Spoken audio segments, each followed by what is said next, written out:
right. What is up, and welcome back to another episode of The Boss Life with the Bonds. I am your host, Coach Bonnie, and I'm cracking open an Alani Nutrition Energy Drink. It is a cherry slush. I don't like cherry flavored, but it is a female owned business, and I saw them in Crunch yesterday, and they came and handed me one of these, and I said, absolutely, I will take a free energy drink. Why the heck not? So, cheers to female owned businesses, and we're going to dive in deep today. You can tell by the title of today's podcast why women are still behind. And if you're watching on Facebook, there's a little sub description that says what we need to do about it. So, first of all, I want to thank anyone that is listening or watching live. Thank you for being here. Thank you for supporting this female led podcast, business movement, however you want to identify what we're doing over here at Mind and Body. Um, I before I get into the show notes and everything that I want to cover on today, I want to bring to someone's attention who needs to hear this that you need to start paying attention to what alignment looks like, or even acknowledging that alignment is a thing and that you get to be in alignment. When you are in alignment, right, you are walking the path that you are supposed to be walking on. Um, and before anyone takes that and turns it into this whole like, okay, well, what if I'm not? Or, what if I messed up? Or what if I dated this person? So now I'm not on the right path. And this is not like, you can always go back, you can reroute. You're co-creator of your life. Your life is in your hands. You get to dictate, you get to control. You can't control everything, but a large part of what happens in your life, especially if you're watching here in the States, ladies, you have a lot more freedom, flexibility than you know. And I hope that this episode like inspires you to flex. Hold on, I want to make sure they can see it on the gram. Make sure that you flex those muscles and those freedoms that you actually do have, because a lot of women don't have those same liberties. Yesterday, I opened up an email from the self-made community. It's one of the mentorship communities that I was actually gifted as a grant for a female founder of a startup. And shout out to Office Depot and Britco. They created this community for women, and they give us an insane amount of resources, free once a month mentoring calls. We get to pick which mentor. We're doing bartering systems like, hey, I do websites. Hey, you do this. Can you do this for me? It's an amazing community to be a part of, and I'm so happy. Just endless resources, right? And one of the emails that they sent out yesterday was the Marie Clary's, where's my brain? Where's my brain? That magazine's list of, I think it was like maybe 40 or something. It just said top list. It just kept going, of influential, powerful females.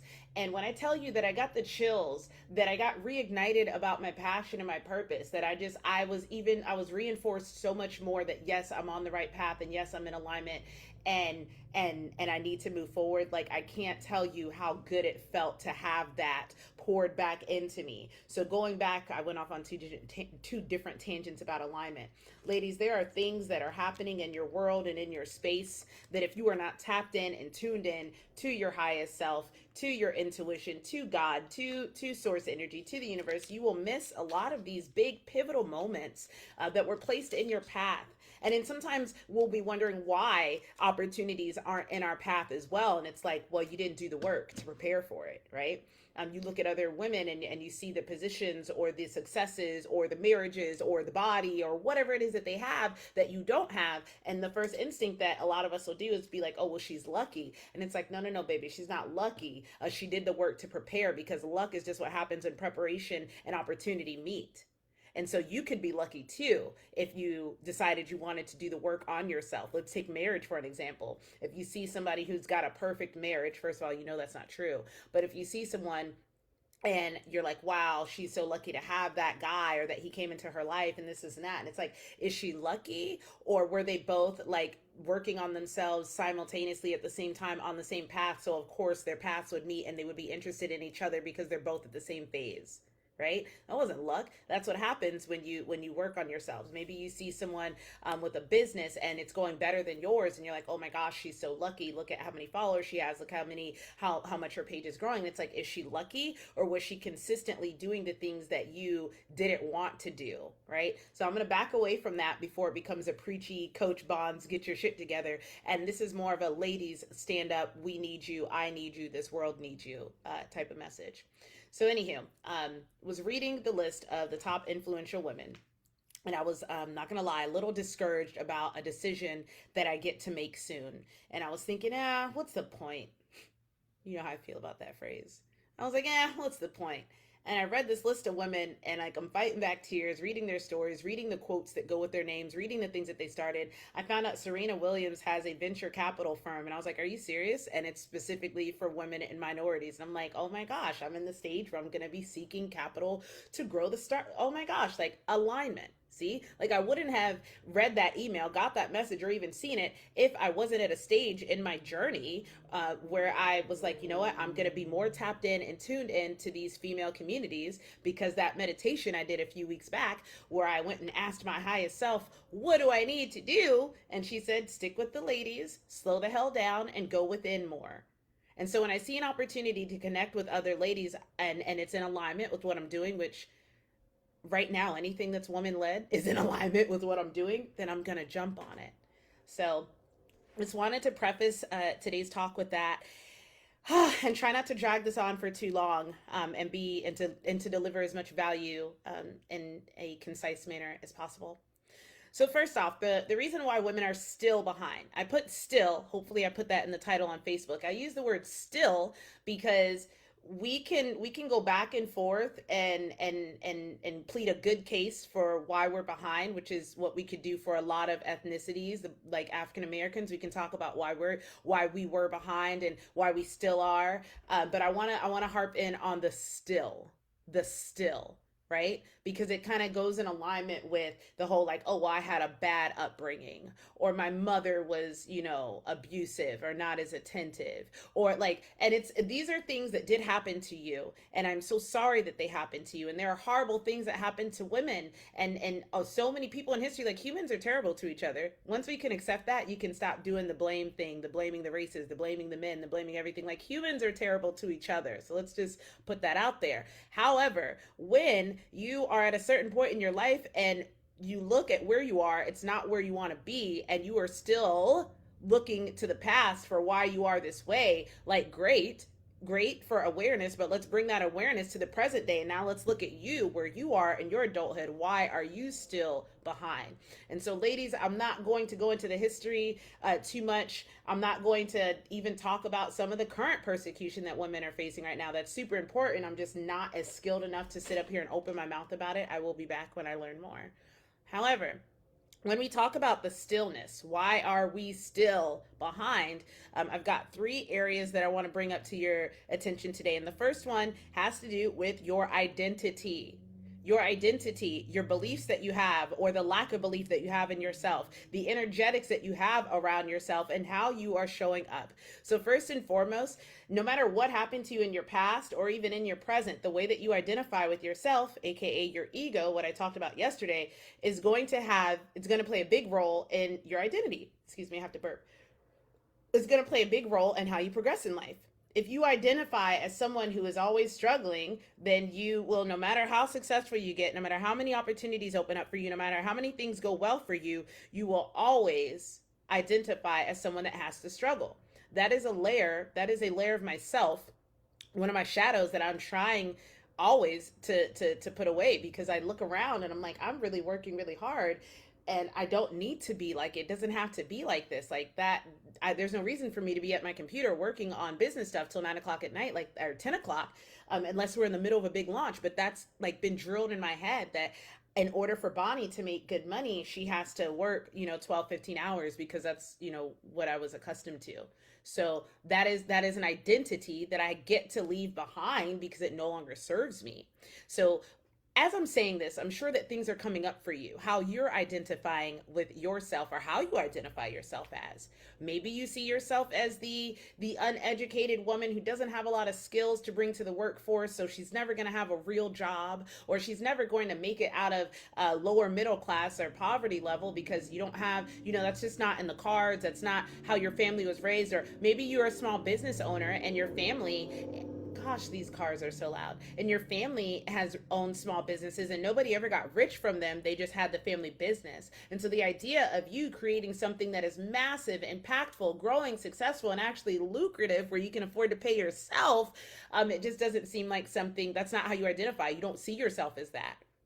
One of the very first, and I share this story from time to time, when I first started tapping my foot, is that the word? Toe? Touching my toe into the waters of entrepreneurship, there was this dude, I think his name is Derek Jackson, big buff black dude, sexy as hell. Oh my God. And he was always giving females advice. And then unfortunately, he got caught cheating. That was unfortunate. I was like, dude, really? But anywho, I didn't cancel him because people are human. And his wife and him are still together, and that's their business. Nonetheless, he started this. He started a workshop for entrepreneurs and teaching women how to make money. It was awesome. And I remember on his webinar, he asked, "How much money do you want to make a month?" And I put like 5K, and he's like, "Why so small?" And I was like, "Whoa, like I can make, a little bit less than that serving, if I, have a good month. So I feel like, if I make 5K a month in my business, that would be decent." And he's like, "But why is that where you cut yourself off at?" And it took me several years to realize, like, because that's all I identified. I identified that as being a successful year, not even thinking and doing the math and be like, "Bonnie, that's only 60K a year." There's literally servers that make 60K a year, right? But I put that low number there because that is what my identity would allow myself to identify with. Right? I could not see myself in a space where I was making more than that. So, a lot of ways, the way that we identify ourselves is what is the number one limiting factor for why we're still where we are, ladies. So, some of you, again, as I'm giving these examples, I hope that things are coming up for you so that you can start to see how the way that you view yourself is have such a bigger impact on the outcome of your life than you realize. So some of you, I talked about this a couple of days ago, you identify as being the thicker or the heavier woman, family, friend, sister, whatever. And so because that is the identity that you were given or that you've chosen or whatever, it's very hard for you to separate yourself from anything other than that. And that's where the self-sabotage comes in. It's not because you're necessarily lazy or you don't have any willpower. It's because in your head, you see yourself as the woman that is overweight, that does not exercise often, that does not walk. And so in order for you to step into a different version of yourself, you have to start identifying as that. And I do this every day now. I fell off, but I'm back on it. When I'm laying in bed about to hit snooze, I'm like, does the successful CEO, philanthropist, like freaking New York Times best-selling version of myself hit snooze? And I'm like, well, some days I'm like, yeah, but not this one. Get your ass out of bed. When I'm at the gym and I'm not following a program right now as closely as I should be, but they really help because I will do what the program says unless I have to leave early. It's an emergency. But when I'm right now just kind of shooting the shits at the gym, and I want to quit a set early, I'm like, does the woman who's in the best shape of her life, has an amazing body, and people are just buying her programs off the shelf because they look at her and they want to emulate that? Does she quit working? Does she stop just because she's tired or because she doesn't want to be there anymore? I'm like, no, she doesn't. So how I identify with is not the current state, but the one that I want to be. And if you go back to this exercise time and time again, you'll look up and you'll be like, wow, who is this woman? So it starts with your identity and how you see yourself, what you believe to be true about yourself. One of the other aspects that I thought about was the lack of belief in yourself. So when we don't believe that things are going to go well, or when we don't believe that we have the power to do something, we show up differently. We show up weaker. We show up with less enthusiasm. We show up with less intention. And all of that results in, poor results. Think about athletes. If they go onto the field and they know that they are not going to beat this team because the team is like an all-time champ and they're like the last team in the league, how do you think their energy is when they walk onto the field? I mean, they may on the outside look hype and try to, save face, but inside, like, they're going in defeated already. They don't think it's going to work out. They don't give it their full effort because they have the what's the point mentality. So think about that. How many situations in your life, or how many instances where you have went into something half-assed, and when it didn't work, you kind of were like, yep, see, I knew it wouldn't work. You did that. You did that. You did that. You get to take responsibility for that. And I don't know everybody's situation, and I know that there are so many areas of gray with things like this, but majority of the time, you did that, sis. You went in with the belief that it wasn't going to work out. You went in with the belief in yourself that you are just not that kind of woman that can do those sort of things. You short-circuited your own progress. So take a moment, reflect on that, let that sink in, and take some personal ownership, because yes, we've been oppressed, and yes, we weren't given the same opportunities and rights and yada, yada, yada, but we're talking about right here and now. It is up to you. It is your responsibility to reshape the identity that you have, how you view yourself, so that you can change your future, because if not, you will continue to repeat what you've already done, ladies. Okay. The other thing that I had in there was beliefs about I put this in here, and I'm not sure why, but I see where this is going. Piggybacking off of your beliefs in yourself, and what you believe to be true of yourself, and what you believe to be capable of yourself. This is a beautiful example. It is the holiday season, and a lot of you are breaking the bank to make sure that you get everyone that you love all of the things, whether it's your kids, whether it's friends, whether it's family. Some of you guys may be like me, where you're like, I'm not doing that shit, and then like the week of Christmas, you're like, okay, so maybe I could, splurge a little on people, and then before you know it, you've like spent thousands of dollars within a matter of days. Because whatever, I stopped doing that. I was like, if we're not gonna spend a lot of money, then we're not gonna spend a lot of money. But what we're not gonna do is pull that shit again. But nonetheless, a lot of you are in a season where you have cut back on some of your personal expenses so that you can go ham on your loved ones and on your family members. And this is a very unpopular belief, and I don't give a fuck. Like, I'm going to tell you what it is. Some of you, the reason why you spend so much money investing into other people this time of year or throughout your entire life is simply because you don't believe enough in yourself. When someone tells me something, that's why I hate the whole I'll start in January thing. I'm like, all that means is that you don't believe in yourself enough to do something like this right now. And come January, you'll be the same person that doesn't believe in themselves to do something back then. So the effort that you think you're going to go full force with in January, you're going to burn yourself out early. But nonetheless, what I'm saying is, and this is the last little nugget on identity, and we'll switch to the next topic, but your identity affects your energy.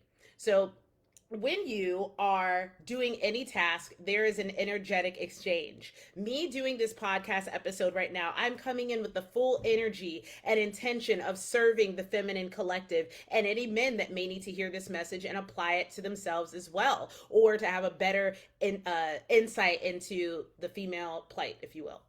But my energy in this is that whoever needs to hear this is going to hear this, and that it's going to end up on the right person's timeline, the right person's feed, the right person's podcast, phone episode, whatever. It is going to get shared. I'm coming in with the full belief that even though there's only, what is this? I got one person on Instagram right live and maybe two right now on Facebook. I'm coming into this with the energy of this is going to slap. This is going to hit. I believe that this message needs to be heard. On the flip side, if I come into this with nobody's going to listen. It's not going to affect many people, and not that many people watch my lives, and my show's not going to grow anyways. So, what's the point? I wouldn't have the same energy as I'm talking to you right now. The face, the smiling, the hand gestures, like I'd probably be a little monotone and stuff. So that would affect the outcome. You see what I'm saying? So with that same respect, energy is exchanged in every transaction. Like every instance, every event is a transaction where there's energy being exchanged. And so when we decide that we would rather give our energy in the form of money to everybody and anything else other than investing in ourselves, you are literally like the energy that you are putting into your personal development is hella low. Like that's hella low vibrational energy. Let me explain. When I go and I pay a mentor for whatever it is, it could be, I could join a course and get nothing from their course, but hop into one of their masterminds and hear what I need to hear, and it will be worth the entire time.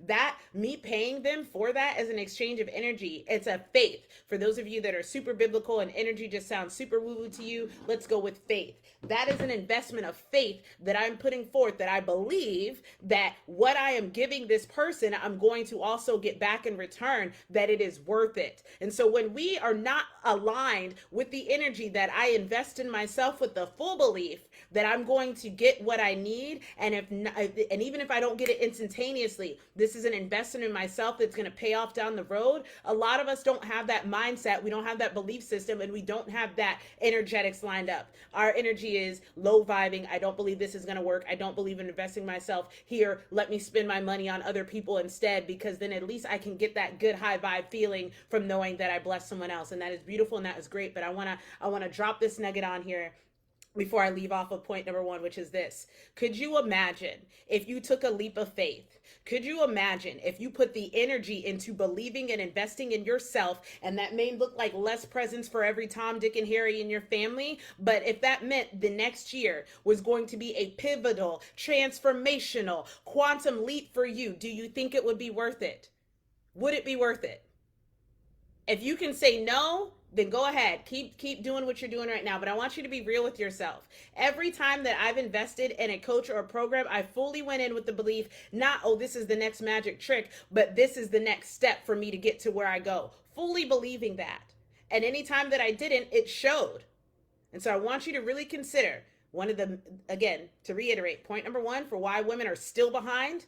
Okay, forget women's rights, forget all that stuff, all the plights before. Why right now, here today, why we're still behind?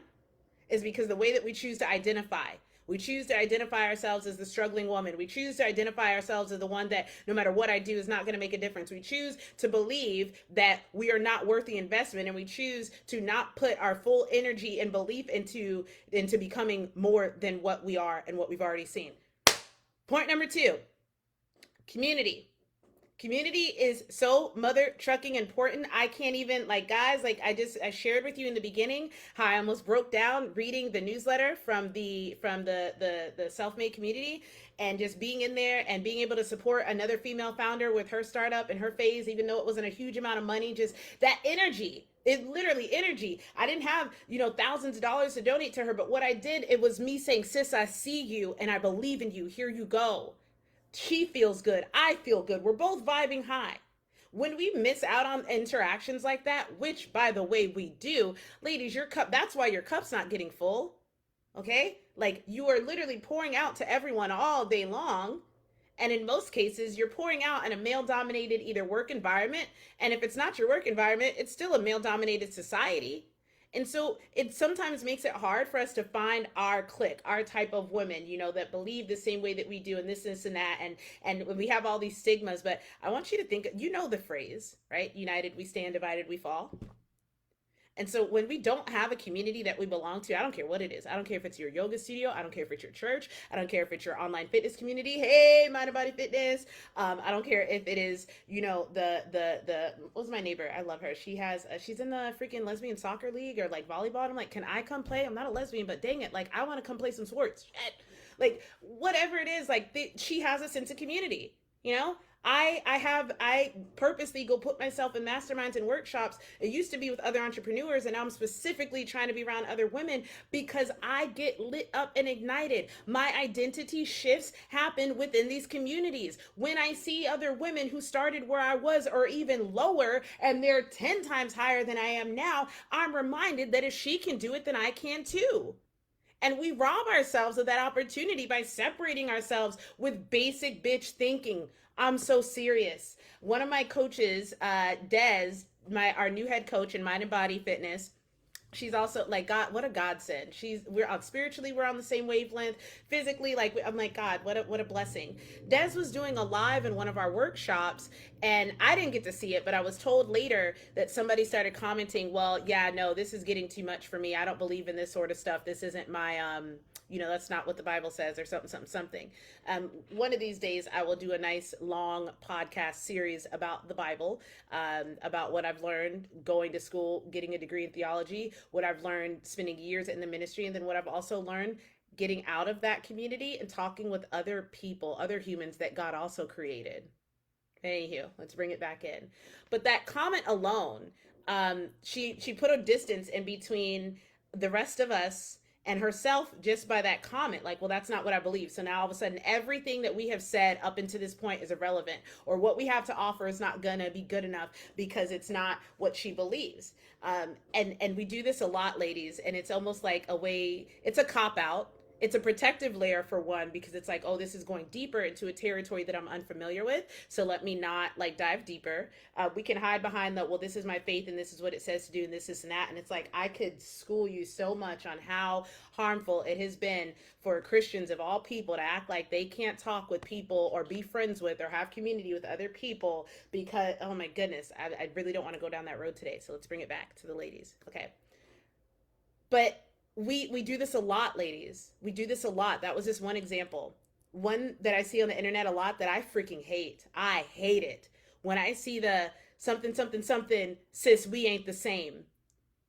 And I'm just looking, I was like, every time I see those posts, I'm like, I wish, y'all listening on the podcast, y'all could see my body language. If you want to see it, watch me on YouTube. The episode will be on YouTube. But who the fuck asked you? Like, who cares if you're not the same? Number one. Number two, also, who is this helping? Is this helping you? Do you feel better that you would put another woman down because you're saying, oh, I do this, I do that, I do that. We are not the same. Does that make you feel better? Are you making another woman feel better by speaking words like this over her? I do this, I got a job, I work, and you just sit all day. We are not the same. Do you think that's motivating her to change? And we do this all the time. Humans do it. So again, humans, we're not the best creatures on earth. We have the potential to be, but sometimes we're not. But ladies, there's no need to do that. Like, I don't see how that is strengthening anything. I remember recently on a reel that I posted where I was like, hey ladies, if you ever have a superset, and or no, it was like, oh, whenever somebody is always on that one piece of gym equipment that you need. And for me it would always be, I think, like the chest flies, right? For my, or yeah, the pec deck for your chesticles. They're called pecs, but we call them chesticles because we're children. But so I made a reel about that, and I was like, ladies, this is what I do when I see the machine that I want and it's open, but I'm still in the middle of my other exercise. What I'll do is, like, right before I'm done with the last exercise, I'll run over and I'll put my bag on the new one, run over to the last machine, finish my last set, and then go over. And I've timed it. It takes literally less than 60 seconds, right? I got so much hate comments, mostly from men, calling me like a dumb bitch, a lazy female, this and that. And then I got a comment from a fellow trainer at a crunch, not the ones I go to, but she was like, yeah, that's trash. I never teach my clients to do that and this and that. And I saw her liking the comments that the other guys were calling me names. And I felt so sad, not because she did that, but because I'm like, you're a woman too. There could be something that you post that they don't agree with, and they would come for you. And instead of liking what they said about you, and instead of jumping in to pick on you, I would be like, dude, hear her out or something. Or I probably just wouldn't say anything at all if I didn't believe in what she was saying. But we do this all the time. We pick each other apart. We tear each other apart. And we bond through being mean girls, or we bond through being spiritual elitist, or we bond through all these things that you think are actually bonds, but it's like misery loves company. And again, who's benefiting from these things? How are we furthering the growth, the expansion, and the elevation of the feminine collective by coming for each other? I'm not saying that we can't have separate cliques and separate communities. Like, no, have them. But we don't have to tear people that are different from us, women that are different from us, down in an attempt to build a community. So that's my 2 cents on community. Community is so important. I don't think that you guys understand just how important community is. And I could spend an entire podcast talking about community. If you've watched my journey, guys, everything that you've seen develop is because I changed the community that I was a part of. When I was the catalyst for this conversation, the catalyst for this podcast, as a matter of fact, was born out of the topic of community. Where one time I remember my mentor would watch me talk, and I spent 15 years in the service industry. Remember, I was an HR nightmare because I was the resident butt slapper every restaurant I worked at. And it's not uncommon for you to have shift drinks. In fact, at my last job, like, we were allowed to taste the beer because we had to, to sample it, make sure it tastes good, and make sure, like, if someone wants to know how it is, you sample it so you can describe it to them, because we had over 150 beers. So it was not unusual there or any other restaurant for us to have shift drinks. Not unusual for us to be, like, think of musicians and then think of service industry. Same people. party all the time, lots of cocaine, sex, and drugs. That is the service industry. I didn't do cocaine. And just thought I'd say that. Not that I'm judging anyone that did. So, yeah, my conversations were pretty immature. And yes, I could talk about fitness now, and yes, I could always talk about deep spiritual stuff, and yes, I could talk about, that's pretty much it. Fitness and spirituality is where I felt competent having conversations with people. But as I would go around my mentor and his business partners, and I would see them having their banter, and then they would switch immediately into business talk, and then it was like nothing, and then it was seamless, and then they go on from there. Whereas in my conversations, they tended to, like, the banter and the tomfoolery never really came to an end. And he said that, he's like, your conversations are immature, and I was like, what are you talking about? Like, I'm so mature. Like, I raised two kids on my own. I started a business. Like, I'm so mature. But now that I am, continuing to work with more and more people, I can now start to see exactly what he was talking about. And it's simply because of the people that we surround ourselves with. And for women specifically, especially my stay-at-home moms, I'm not calling you immature by any means, but in the same way, my environment and my community were people that partied a lot, everyone's sleeping around with each other, everyone's just talking about how they can get drunk next, and then everyone's just complaining about their guests, complaining about the business, complaining. That did not give me the fuel that I needed to carry on adult conversations, professional conversations, super intellectually stimulating and progressive conversations. I'm not saying that we were all dumb by any means. No. What I'm saying is my community of people, we talked about bullshit more often than not. And so, because that's who I was around. And so if you're a stay-at-home mom and the majority of people that you talk to, well, one, they don't talk, or two, they do talk and they talk nonsense because they're toddlers, or three, it's other moms that are doing the same thing as you. First of all, that makes sense because that's the stage that you're in. Embrace it, love it, thrive in it. You'll never have that again. They just keep growing. On the other hand, that's one of the reasons why it's so intimidating for us to go back to the workforce, because we've spent all this time creating this household and raising these children and taking our adult minds and all of our information that we know and dumbing it down for this little tiny beautiful person. And then when we get around other people who have been actively reading and actively growing and doing all these things, we feel like we are less than, when it's not that we're less than, it's just that who we were surrounded with for the past, I don't know, 12 months, 12 years, weren't really stimulating conversations. They weren't challenging us. They weren't making us, ooh, this is so good. They were letting us be mentally lazy, for lack of a better term. Our conversations were mentally lazy. Like, you didn't have to do a lot of critical thinking. Stress management, yes, not flipping out on your kids, taking permanent marker and making big giant circles all over the linoleum kitchen floor. Christian and Danny. And Nina was there for that, not me. So I don't know why I'm so worked up. But I'm not saying that you don't develop any skills like that. But what I am saying is that it does take a toll on your ability to communicate at a higher level. And let me switch it up, because I'm not just talking about single moms or stay-at-home moms. I talked about myself as someone in the service industry. I'm talking about moms, stay-at-home moms. I also noticed this when I was mentoring youth. Like, I spent so much time with teenagers during my 20s. I'm still a kid. I don't know if, I'm sure y'all notice it. Yeah, I'm still a kid at heart. Okay. When I talk to people, I make inappropriate jokes. I say weird things. Like, I have weird quirks. I don't want that to ever leave. I love that about me. But it is also one of the things that I had to realize, like, yo, that's cute. That's cute. Now it needs to end. Now we need to talk business. That's cute. That's cute. Okay. Like, and just learning how to do that. And that comes from community. That comes from being around other women who are communicating at the level that you want to be. You get to communicate at a higher level when you're in a community. So I hope that I drove that point home, and I hope that I really got that message in. And then the last thing, the last one, of course, is representation. When you don't see people that look like you, a female, when you don't see other women doing the things that you want to do, and this goes for anyone, man, woman, puppy, it makes it very hard for your brain, because your subconscious brain works in images and stuff. So when it's hard for and if you don't have a good imagination, fuck, like, it's really hard to create this image in your head of you doing the thing that you want to do in your head when you don't even have like a placeholder in your head to see it happen. And I know for me, that was a big issue with why I didn't want to move forward in doing a lot of things.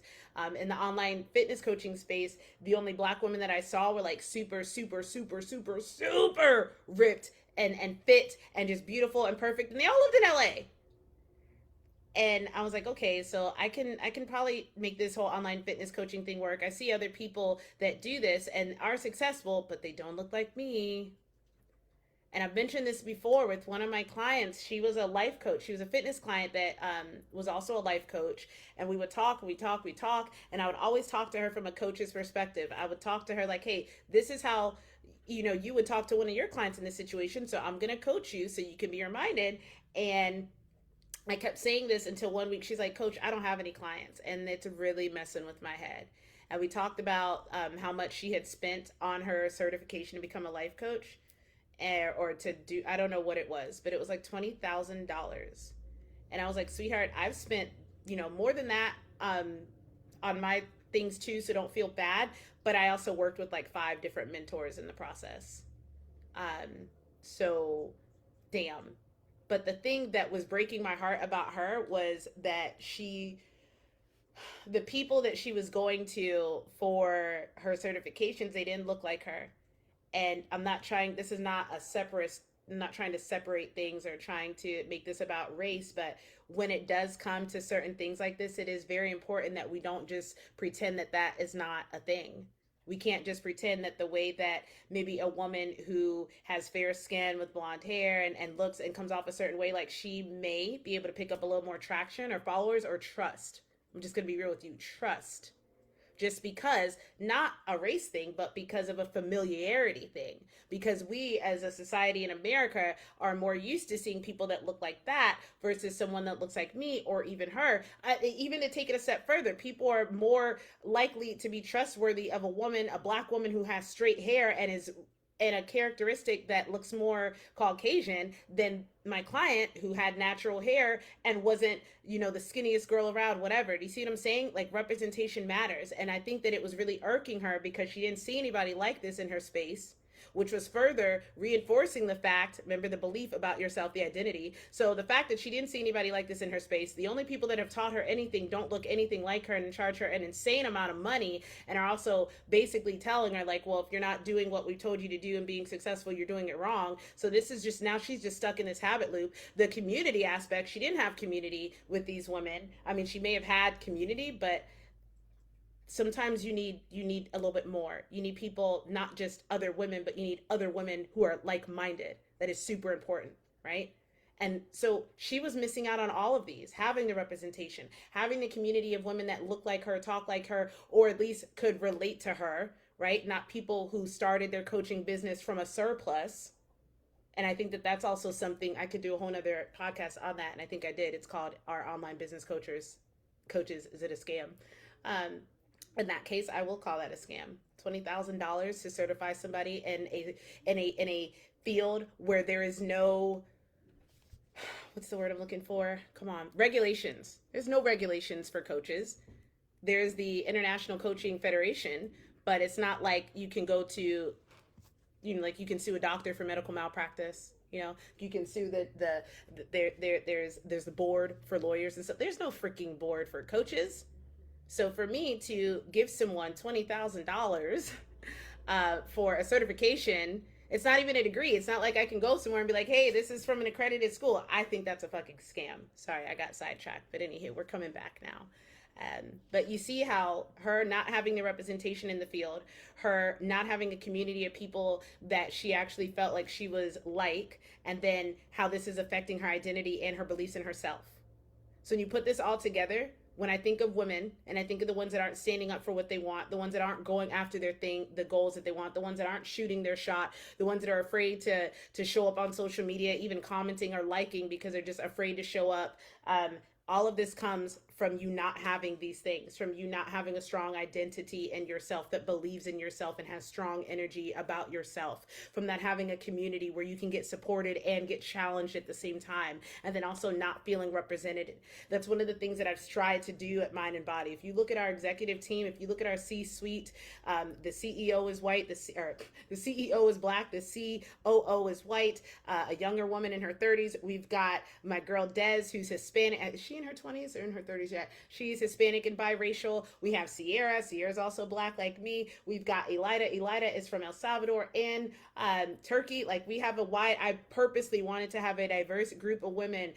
Those of us that are plus size, those of us that are like, tiny minis. Some of us have kids. Some of us are in our 50s. Some of us in our 30s. Why? Because I want there to be representation, so that when women come into the Mind and Body community, they're not like, oh, well, easy for Coach Bond, she's already in shape. Oh, well, easy for Coach Des, she's already in shape. Coach Des lost 100-something pounds. Coach Tisha came from corporate America and is teaches women how to embrace their true identity after having it suppressed because of corporate America for so long. We all bring something different to the table, and I think that that is the beauty of community. And when you are not set up in a place where you get to have those things around you, we do ourselves a disservice and we continue to stay behind. So the next time that you are having a pity party, or that you are feeling like you're at a disadvantage, or you're feeling like, well, men always get this and this is that, you're right. But what are you doing about it? How are you shifting the way that you view yourself? How are you rewiring your beliefs and your mindset? Are you doing that daily? Are you working on it? Or are you complaining about it? What communities are you a part of that are helping further the female collective so that we can step up and have more resources, right? How are you? And if you have all of those things and you consider yourself a leader, then you need to stand up because other women need to see you. If you have a voice, then you need to speak. If you have money, then you need to start investing and you need to start partnering with people to start building things for women so that we can continue to get up, right? There's something that we can all do, but there's nothing that can be done if we don't all start coming together and start taking responsibility. I'll end on this. There were two things that were said to me maybe a few years ago that really sparked this whole like female empowerment within me. And one of them was the fact that female athletes don't get paid as much as the professional athletes. They don't get paid as much as the men. And I was listening to the female argument and I was like, yeah, that's not fair. Then I was like, pause. Then I listened to the male side of the argument and it's like, yeah, the men get paid more because they sell out the arenas and they have the jerseys and they bring in more money. At this point, yes, it is a systemic thing that, yeah, women are behind because we weren't allowed to play sports for so long and we weren't really viewed as that valuable. However, at this day and age, at this point, if we want our women, our female athletes to be paid more, then that means that females need to go support female athletics. And I was like, wow. The other thing that really made me think about it was I was complaining about something about female medical, where are my words? Just certain things about feminine health that we don't have research on yet, that wasn't paid a lot of attention to for centuries. And so that's why we have this. And I was complaining with a friend. We were like, if this is a male problem, we would have a solution to it. And one of my guy friends overheard me and he's like, so then there's female doctors and researchers. Why haven't y'all found a solution to it? And at first I was a little like, ouch, but I'm like, he's right. So one of the things that I have decided and that I've declared is that if I see a problem in the female community, if I see a problem in the Black community, if I see a problem that I'm complaining about, guess what? I get to do my part in trying to come up with a solution or partnering with people so that we can. What I don't get to do is sit around and complain about it and not do anything. So ladies, if you have felt like you don't have a backbone, don't have a voice, don't have the opportunities to do what you want to do, go back and re-listen to the beginning of this episode where I talk about preparing, where you see people that are doing well, women doing well, and you think it's luck. It's called preparation and opportunity meeting. What are you doing right now to prepare for the opportunities that are in your path, that are in the cards are actually stacked in your favor? You have internet. There's women around the world that didn't have and still don't have internet.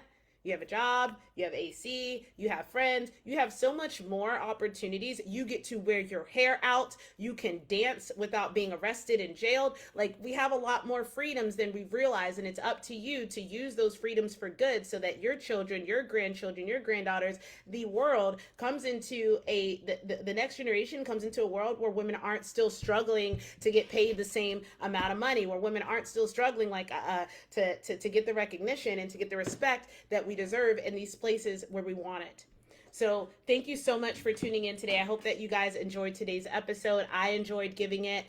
Share this message with as many women as you need to. They don't need to be entrepreneurs. They don't need to be any type of woman. This is a message that so many people, so many women need to hear. So if you got value from this, I would love it if you dropped, just something in the comments. Let me know what was valuable for you. You can always share this episode if you screenshot it and post it on the gram on your stories and tag me at Coach Bonds. And then also, I'm on YouTube now. I've always been there, but I'm gonna really be consistent over there more so than I have been on Facebook and Instagram. So make sure that you follow me there and share the video there for anyone that doesn't like listening to podcasts, but they like watching on YouTube. Once again, thank you so much. Have the best day of your lives. I love you guys to the moon and back. And girl, remember, go get your life. It's yours. Go get it.